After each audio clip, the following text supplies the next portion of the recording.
Buenas tardes a todos y gracias por seguirnos acompañando a esta tercera mesa, que es nuestra mesa magistral del coloquio México desde sus regiones.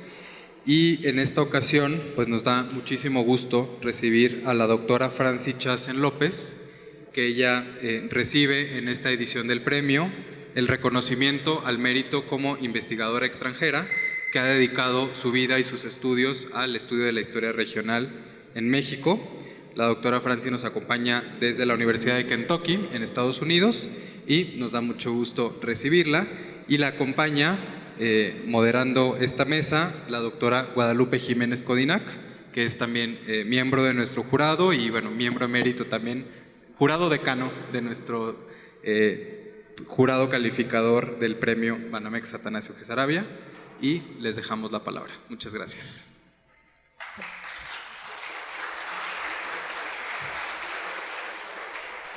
Muy buenas tardes. Para mí, como miembro del jurado desde hace 34 años, me da mucho gusto esta primera reunión en donde hemos tenido la oportunidad de oír personalmente a nuestros ganadores de los premios y lo que han hecho y de lo que han sentido al hacer su investigación. Como historiadora de México, creo que este premio, que ya tiene más de 40 años, ha venido a abrirnos a todos los mexicanos una perspectiva de una historia más completa. ¿Por qué? Porque los fenómenos de toda nuestra historia, desde prehispánica hasta el momento, sucede diferente en cada área y región del país. Puede ser el mismo tema, pero no se vive ni se presenta igual en cada región. Y este premio nos ha abierto los ojos y el corazón para entender una historia más completa, menos vista solo desde la Ciudad de México o solo del centro del país. Entonces, pues, les agradezco muchísimo su presencia y ahora tengo el privilegio y el gusto de presentar a la doctora Franci Chazen López. Ella, como les han dicho, es profesora emérita de la Universidad de Kentucky. Es doctor honoris causa por la Universidad de Atenas en Grecia, 2017. También ha sido profesora y participado en la UNAM y en la Universidad de Chicago. Y lo importante aquí para este premio es su trayectoria académica. Ha transformado nuestra comprensión de la historia regional de Oaxaca y la importancia para la historia nacional. Más de 4 décadas de su vida, la doctora las ha dedicado a investigar vínculos entre el poder regional, la construcción del Estado, la ciudadanía, el género, a través de un exhaustivo trabajo de archivo en repositorios locales, estatales, nacionales e internacionales. Su obra combina el análisis de lo regional, lo nacional, lo transnacional, en la historia política, social, económica y cultural, para que ustedes vean la dimensión del trabajo de un historiador profesional. Es difícil, y se los digo porque lo sé, no es tan fácil escoger un tema de investigación y tener la posibilidad de todos esos diferentes aspectos, lo local, lo regional, lo nacional y lo transnacional. Pero la historia y las preguntas que nos hacemos nos exigen ese trabajo y ella lo ha logrado pues con mucho cuidado. Entre sus obras importantes está la obra que publicó en 2004, From Liberal to Revolutionary Oaxaca, The View from the South, Mexico 1867-1911, es decir, de la Oaxaca liberal a la revolucionaria, la mirada del sur, México 1867-1911. Allí ustedes van viendo cómo va iluminando la transición del liberalismo hasta la época revolucionaria desde una perspectiva regional, en donde está la obra de las élites, los cacicazgos y los diferentes actores en Oaxaca. Una obra muy importante y que yo le agradezco mucho es Mujer y Poder en el siglo XIX, la vida extraordinaria de Juana Catarina Romero, cacica de Tehuantepec, publicado en México por Taurus y por Random House en 2020. también ha estado, y eso es muy importante, ella ha luchado por ayudar a que se organicen archivos en Oaxaca, a que se salven. Y eso a mí, como historiadora, que sé que sin archivos no somos historiadores, si solo nos basamos en pura bibliografía, no seremos historiadores. El archivo para nosotros, las fuentes primarias, son esenciales para poder entender. Aquí se ha hablado en las otras dos mesas de algo muy importante, dos pilares que el historiador tiene que conocer a fondo si quiere aportar algo, que es el espacio y el tiempo. Si no conocemos el espacio en donde han sucedido los hechos a fondo, los vamos a entender muy poco. Pero el tiempo también. Cometemos muchos errores si no conocemos ese tiempo en que sucedieron los hechos, su escala de valores, lo que se conocía, la información que se manejaba. Hay un problema muy serio en la historia, sobre todo actualmente, al que los historiadores llamamos presentismo, inyectarle al estudio histórico problemas actuales y obligar al pasado, que no conoció esos dilemas, esos problemas, esa información, obligarlo a que responda, por ejemplo, sobre problemas ecológicos, problemas de ese tipo que no se conocieron o no se vivieron en esa época. El trabajo de ella es muy cuidadoso y muy serio y muy profesional. Entonces, yo diría que tenemos pues el honor en Fomento Cultural Banamex de que Frances sea nuestra premiada en algo que es un ejemplo para todos los historiadores actuales, mexicanos y del extranjero. Muchas gracias, Frances. Buenas tardes, ¿verdad? Bienvenidos todos, muchas gracias por estar aquí con nosotros hoy. Agradezco profundamente al Patrimonio y Fomento Cultural de Banamex por esta gran distinción, al director Andrés Albo Márquez, su gentileza por facilitar mi presencia aquí, a la querida doctora, gran amiga María Teresa Fernández de Cebes, que promovió que yo tuviera este honor, al comité que decidió honrarme con el premio Atanasio B. Saravia de Historia Regional, y a Erika Hernández Garduño por todas las gentilezas y organizar toda mi llegada. Llegué a México por primera vez en junio de 1968 para tomar clases en la Escuela para Extranjeros de la UNAM. Ahí conocí a un estudiante de Ciencias Políticas y gracias a él pude vivir los primeros meses del movimiento estudiantil. Fue como vivir en una revolución y ahí comenzó mi fascinación con la historia de México. También me llevó a su tierra oaxaqueña, a la ciudad de Oaxaca y a Tehuantepec, y ahí nació mi amor por Oaxaca. Cuando me casé con él, vine a vivir en el DF, era el DF entonces, ¿no? Y así fue como hice mi maestría y doctorado en el Centro de Estudios Latinoamericanos en la Facultad de Filosofía y Letras de la UNAM. Enseñé en la facultad hasta 1981 y luego pasé a dar clases en la UAM Iztapalapa por varios años. Y después regresé a Estados Unidos a enseñar en la Universidad de Kentucky. Fue un primo político, el gran sociólogo oaxaqueño Jorge Martínez Ríos, quien me animaba mucho a estudiar la historia de Oaxaca, que sentía que hacía mucha falta.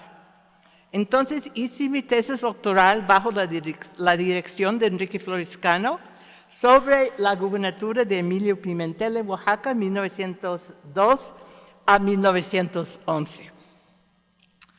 Pero esta tesis apenas empezó a resolver mis preguntas. ¿Por qué con tanta frecuencia se retrataba a Oaxaca como tradicional y reaccionario y atrasado. Podría ser que los presidentes Juárez y Díaz descuidaran su propio estado en su marcha hacia la modernización. ¿Era cierto que los pueblos indígenas de Oaxaca actuaban como un obstáculo al progreso? ¿De veras fue ajeno Oaxaca a la revolución? En fin, ¿cuál fue el papel del estado de Oaxaca y los oaxaqueños Benito Juárez y Porfirio Díaz, pero también otros, en la construcción del Estado-Nación, el desarrollo capitalista y el proyecto de modernización? Para contestar esas preguntas tuve que seguir la investigación por muchos años más. Al fin salió mi libro From Liberal to Revolutionary Oaxaca, The View from the South, Mexico 1867 to 1911, traducido en 2010 como Oaxaca entre el liberalismo y la revolución. Las perspectivas del sur, México, 1867 y 1911. Esa investigación demostró lo fundamental de la historia regional para responder a esas preguntas. Aclaro que cuando refiero aquí a la historia regional, incluyo también las historias estatales y locales recientes y lo que también se conoce como la nueva microhistoria, un término favorecido por los europeos. Ya en la segunda mitad del siglo XIX empezaron a salir las primeras historias oficiales escritas para crear una narración uniforme y lineal de la historia mexicana que legitimaran a los gobiernos liberales. Pero este trabajo trataba principalmente del centro, dejando de lado el resto del país, comenzando la tradición de lo que Pablo Serrano Álvarez llamó el centralismo historiográfico.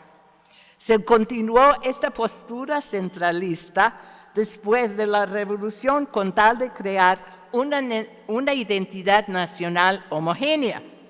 Pero a partir de la década de 1970, afortunadamente para mí, que estaba yo estudiando el doctorado, se inició la expansión de las universidades provincianas, estatales, y se comenzó a publicar una plétora de estudios académicos de la economía, de la política, de sociedades y culturas de los estados, las regiones, ciudades y pueblos, antes el dominio de escritores locales que se limitaban a la simple crónica de eventos. Se fundó la Sociedad Nacional para Estudios Regionales, bajo la dirección del doctor Carlos Martínez Azar, que está aquí con nosotros, ¿verdad?, que patrocinó varios congresos en los estados, donde los investigadores de la historia regional pudimos conversar y discutir nuestros trabajos. Aparecieron nuevas revistas como Eslabones. Todo esto empezó a retar y transformar el modo en que se concebía la historia nacional, porque, como explicó el italiano Giovanni Levi, al reducir la escala de observación, la nueva microhistoria nos lleva a cuestionar nuestro entendimiento de los procesos históricos mismos, los previamente no examinados.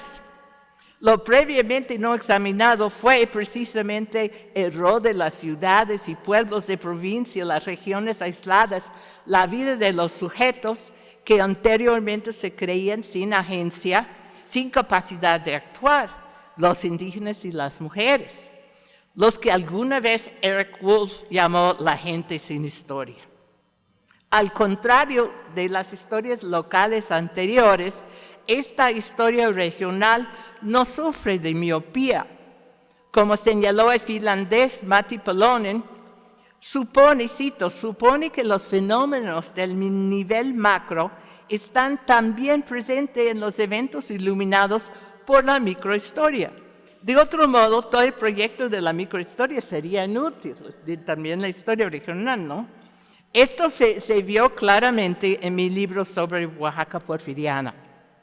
reveló una Oaxaca bastante más compleja que la imagen atrasada, encontrando un boom minero, una agricultura comercial importante de café, tabaco, caña de azúcar, hule y banano, y un comercio internacional. También que el encuentro de los proyectos modernizadores, esa palabra todavía me da mucha lata, los modernizadores de los liberales con los pueblos comunales indígenas tuvo resultado no solo conflictos, sino también cada vez más vinculaciones, negociaciones y componendas. Las interacciones entre la construcción de la infraestructura, la privatización de la tierra, la expansión de la agricultura comercial y la minería, la introducción del capital y tecnología extranjera produjo una compleja red de relaciones laborales. El estudio de la interacción de clases, etnias y razas destapó relaciones dinámicas de poder. Comprendí la necesidad de conocer los mecanismos internos de la política local y estatal con tal de explicar los límites de las políticas federales de centralización y las muchas componentes que los políticos liberales negociaron con sus clientelas para mantenerse en el poder. Y que tampoco Oaxaca estuvo aislada del movimiento precursor y de la revolución. Sobre todo, ese libro reveló que no es posible entender el desarrollo capitalista, la formación del Estado-nación, sin indagar esos procesos a nivel local y regional y explorar cómo entrelazaron con lo estatal, lo nacional y lo internacional. Pero más que estudiaba el siglo XIX, más me preguntaba dónde están las mujeres. Después de elogiar a José Ortiz de Domínguez y Leona Vicario, las mujeres desaparecieron de los libros de historia. Parecía que todo era obra de los hombres. Era cierto, como decía la ideología de género sexual del momento, que los hombres ocupaban la esfera pública y las mujeres se quedaban en la doméstica. No podía ser, porque yo encontraba muchas mujeres en los archivos, comerciantes, finqueras, tenderas, espías, cocineras. Evidentemente, los historiadores no estábamos formulando las preguntas adecuadas para encontrar su historia. ¿Y qué tipo de conocimiento estábamos produciendo que dejaba afuera la mitad de la población? En el libro de Oaxaca traté de recuperar algo de la historia de las mujeres. Y fue en esa investigación que me topé con una mujer extraordinaria, Juana Catarina Romero, 1837-1915. La más rica del Istmo, empresaria con inversiones en el comercio internacional y la agricultura comercial, una gran filántropa, una fuerza política, tanto que se llegó a llamarla la cacica de Tehuantepec. De orígenes humildes, ilegítima, analfabeta, de jovencita vendía cigarrillos que rollaba en casa por las calles de Tehuantepec. Durante la Guerra de la Reforma, conoció al joven capitán Porfirio Díaz y ella volvió espía, como hablábamos antes, ¿no?, para los liberales bajo su mando. Se trabó una amistad entre ellos que duró por todas sus vidas, que ambos murieron en 1915. Esa relación generó varios mitos, que al calor de la guerra se hicieran amantes. Es una suposición que no se puede corroborar, comprobar y tengo mis dudas. Que ese fue el gran amor de sus vidas. Que como presidente Díaz le construyó un gran chalet francés y arregló que el Ferrocarril Nacional de Tehuantepec pasara enfrente de esa casa para su conveniencia. Otros dicen que él le dio su dinero y su poder político. Durante 1994 y 95, Televisa pasó una telenovela biográfica de la vida de Díaz, El vuelo del águila, en que la joven Salma Hayek hizo el papel de Guanacato en unos pocos capítulos. Así fue que Guanacato entró en la historia como una anécdota, un note al pie, una hermosa zapoteca, seductora, una amante pasajera del joven Díaz, y ella fue mestiza, por cierto, pero más que la estudiaba, más me daba cuenta que había mucho más historia aquí atrás. Entonces me prometí, cuando terminara la investigación sobre el Estado, regresaría a trabajar en Guanacato. Esta investigación también comprobó que si las mujeres eran invisibles en los libros de historia, no solo fue porque esa había sido narrado por los hombres, enfocada a los hombres, sino también porque otra vez, al limitarse a hablar del centro, la Ciudad de México y los estados contiguos, se desconocía lo que pasaba a nivel local o regional. Faltó la lupa de la historia regional para traer a la luz las actividades de las mujeres. Así no fue coincidencia que, paralelo al desarrollo de la historia regional, México vivió también el avance en la historia de la mujer. Fue precisamente el lente microhistórico que permitió descubrir la amplia participación de la mujer en el desarrollo del capitalismo y la modernización del país. Además, al mismo tiempo, impulsó la producción de biografías de mujeres en México, que antes había muy pocas, casi nada, solamente de mujeres como notorias o de las primeras damas, pero ya recién hay una buena producción. De hecho, en Europa y en Estados Unidos ya se daba lo que se conoce como el giro biográfico o la nueva biografía, que también empezó a influir en México. Se volvió evidente una relación vital entre la historia regional, la historia de la mujer y la nueva biografía, porque todos revelan lo que la macrohistoria, las grandes narrativas nacionales, habían ocultado. Como la vida de Guanacato abarcó 4 periodos fundamentales de la historia: la Reforma, la República restaurada, el Porfiriato y la Revolución, era un sujeto ideal. Su larga trayectoria representaba diversas actividades de mujeres decimonónicas poco estudiadas, espías, vendedores ambulantes, comerciantes, finqueras, negociantes y filántropas, quienes funcionaron a nivel local y regional. Como su amigo Porfirio Díaz, Guanacato formaba parte de esa generación de jóvenes ambiciosos de orígenes modestos que se forjaron en las guerras de medio siglo. Entonces inicié la biografía de Juana C. Romero preguntando: ¿qué papeles hicieron las mujeres en la construcción del Estado-Nación, el desarrollo del capitalismo y la modernización de México a fines del siglo XIX y principios del XX? ¿Cuáles fueron las posibilidades y los límites de sus actividades en esos procesos? Inspirada por la obra de Alice Kessler Harris, su biografía del dramaturga Lillian Hellman, A Dangerous Woman, yo también quería see through a person's life, ver a través de una vida, para que, cito, esa vida individual nos ayudaría a entender no solo eventos particulares, sino esclarecer los procesos sociales y hasta políticos de un momento histórico. Cierra cita. Tenía la esperanza que la investigación de la vida de Guanacato, una mujer de ciudad provinciana, clarificaría los papeles de las mujeres en el siglo XIX.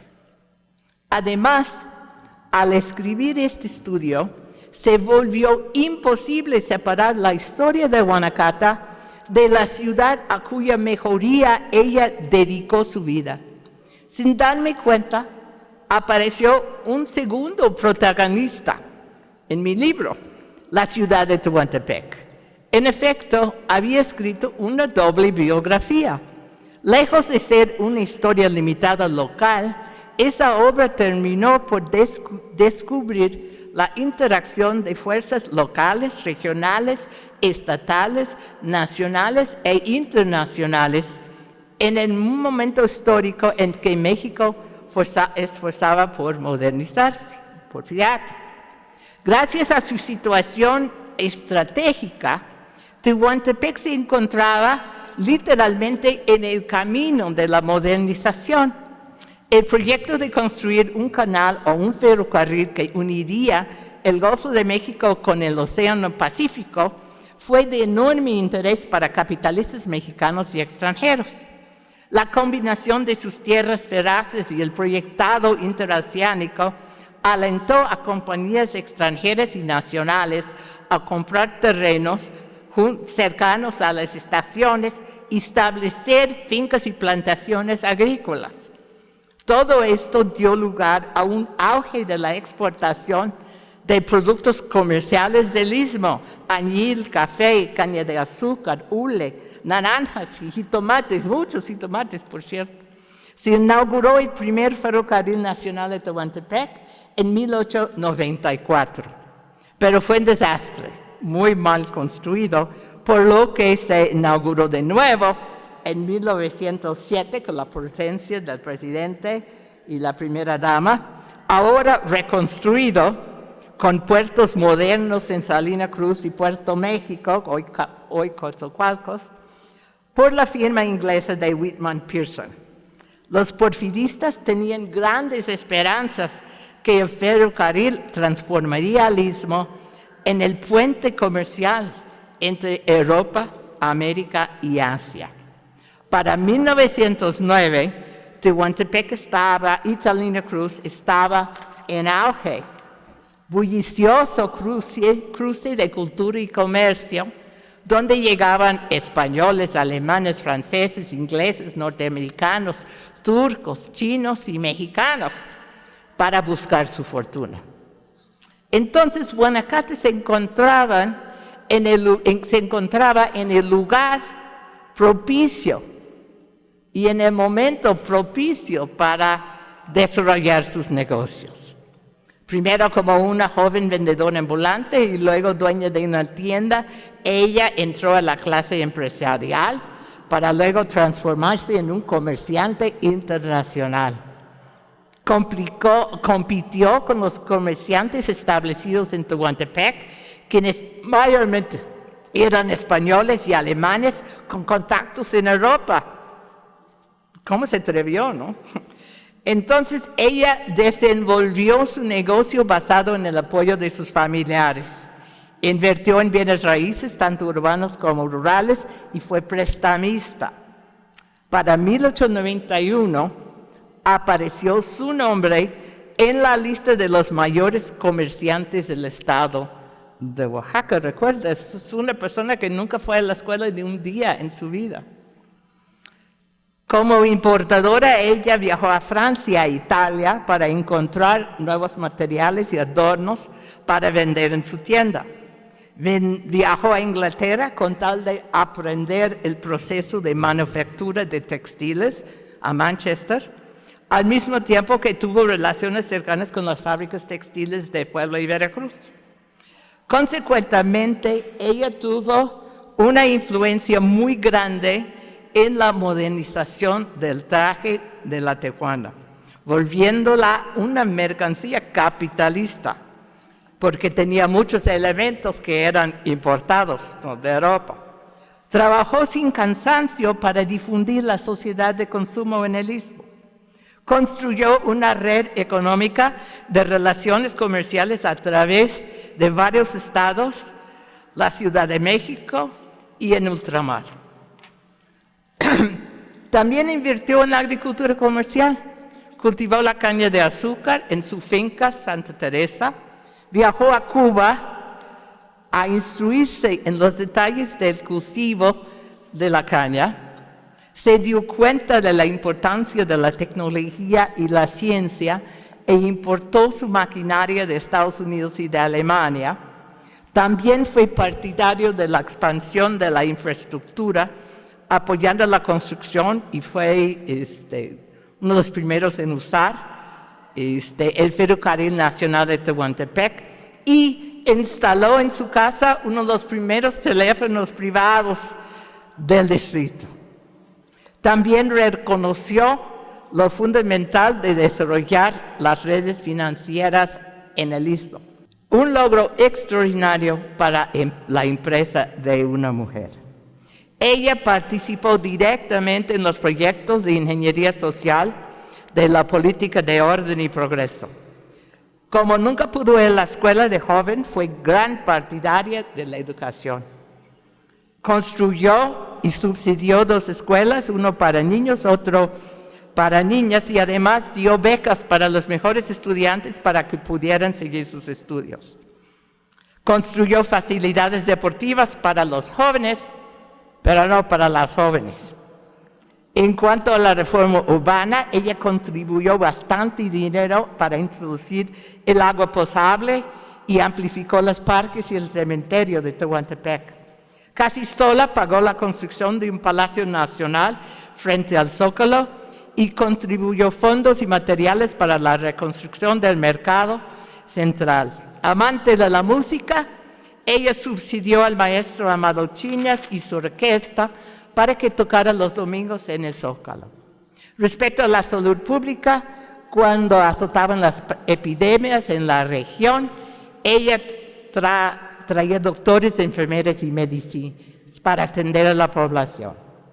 Como católica devota y buena amiga del arzobispo Eulogio Guilo, como fue muy generoso con la iglesia, financió la construcción del obispado cuando se fundó el obispado en Tehuantepec, y su biblioteca, trajo mármol de Italia para el piso de la catedral y pagó su reconstrucción después del temblor de 1897. Fue directora de la Asociación de la Vela Perpetua y, por supuesto, los maestros en sus escuelas fueron religiosos. Entonces, ella proveía a la ciudad servicios que el Estado todavía, o el distrito todavía no proveía. Usó su creciente poder económico e influencia social para expandir su poder político. Ella no logró ese poder porque de joven tal vez haya sido amante de Porfirio Díaz o porque fuera amante del coronel imperialista de Emilio Toledo, que es cierto, como decían las malas lenguas.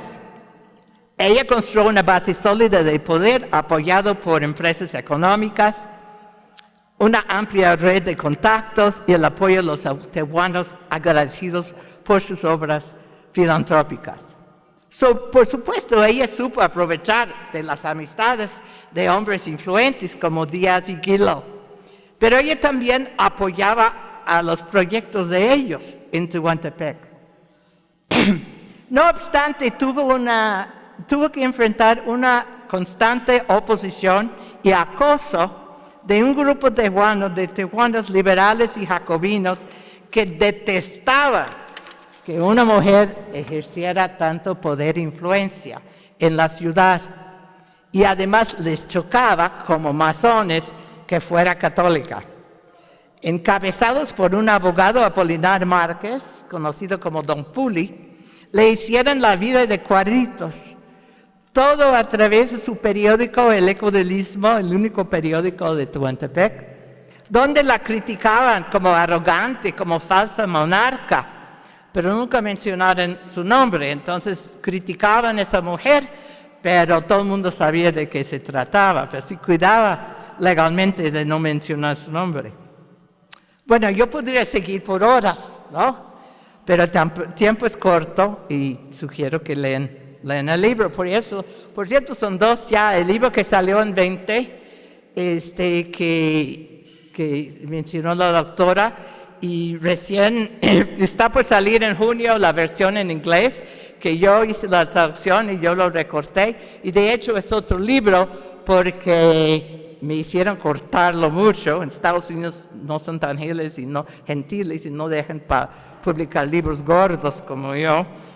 como me gusta. Entonces, es más bien uso su biografía para demostrar cómo la mujer participó en la construcción de la nación. Muchos detalles recorté. Bueno, la vida de Guanacaste simbolizó las posibilidades de movilidad social ya para fines del siglo XIX. Su trayectoria de vendedora callejera a rica empresaria demuestra cómo México iba cambiando en esos años. Ella se transformó en una mujer moderna, dejó a un lado su huipil y su náhuatl por el vestido victoriano y su casita de adobe en el barrio de Jalisco para su chalet francés en el centro de la ciudad, que por cierto ella construyó en 1911, cuando Porfirio Díaz ya no estaba en el país. Se esforzó por estrechar el contacto del Istmo con el mundo externo. Esta benefactora estaba determinada a inculcar la cultura del capitalismo y la sociedad de consumo en su tierra. No obstante, nunca olvidó de sus orígenes, su cultura zapoteca. Orgullosa de su historia, música y tradiciones, patrocinó su propia vela, las grandes fiestas del Istmo, que se llamó la vela Bini, la vela del pueblo, no de un barrio, sino de todo el pueblo. Pero sin embargo, con su proyecto solo tuvo un éxito parcial, porque apegada a sus usos y costumbres, buena parte de la sociedad se opuso al cambio. Entonces, ¿qué nos enseñan estos estudios de la historia regional de Oaxaca?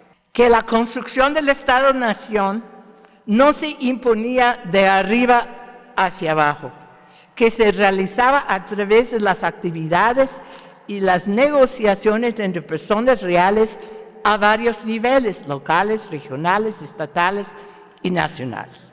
Que al examinar la construcción nacional, el desarrollo del capitalismo y el proyecto de modernización a nivel regional, se ilumina la actividad directa de las mujeres.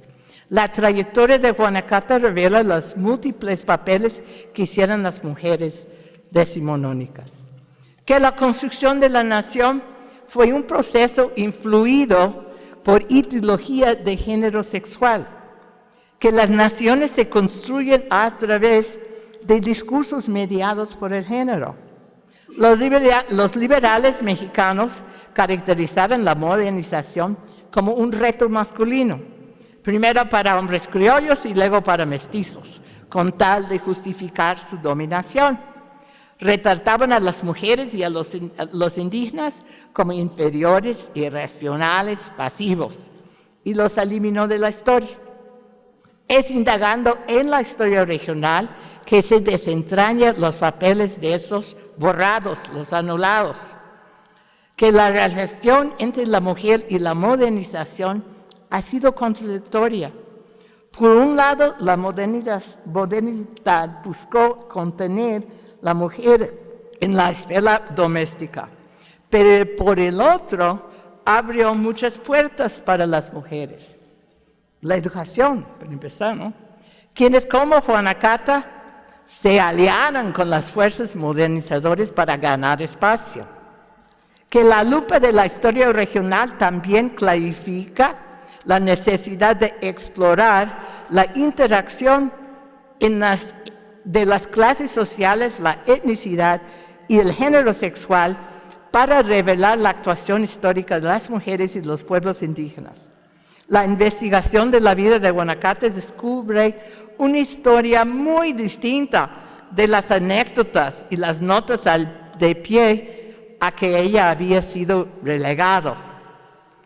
Que a pesar de que las leyes patriarcales les negaran los derechos de la ciudadanía, las mujeres del siglo XIX y buena parte del XX, ¿no?, se involucraron en actividades económicas, sociales, culturales y también políticas. De hecho, crearon su propia forma de ciudadanía, que algunas academias han llamado una ciudadanía social o práctica. En fin, en respuesta a mi pregunta inicial, la vida de Guanacato demuestra cómo era posible que una joven humilde sin educación pudiera llegar a invadir espacios patriarcales y expandir las fronteras de las actividades de la mujer. Su vida encarnó ese desarrollo económico, el progreso que representaba el progreso para los liberales mexicanos de su época. Consecuentemente, la obra de Guanacato, extraordinaria para una mujer 6 décadas antes de que se alcanzara el sufragio, contribuía directamente a la modernización a nivel regional que proyectaba sus paisanos Juárez y Díaz. Por otro lado, su transformación de una joven vendedora indígena a doña Juana C. Romero, comerciante internacional, fue emblemática de la transformación de la identidad nacional de un país de estructuras todavía coloniales en la Reforma a uno más moderno y mestizo. Como muchas otras mujeres, quienes todavía esperan que hagamos visible su actuación en la historia, Juana Catarina Romero también fue forjadora de la nación. Gracias.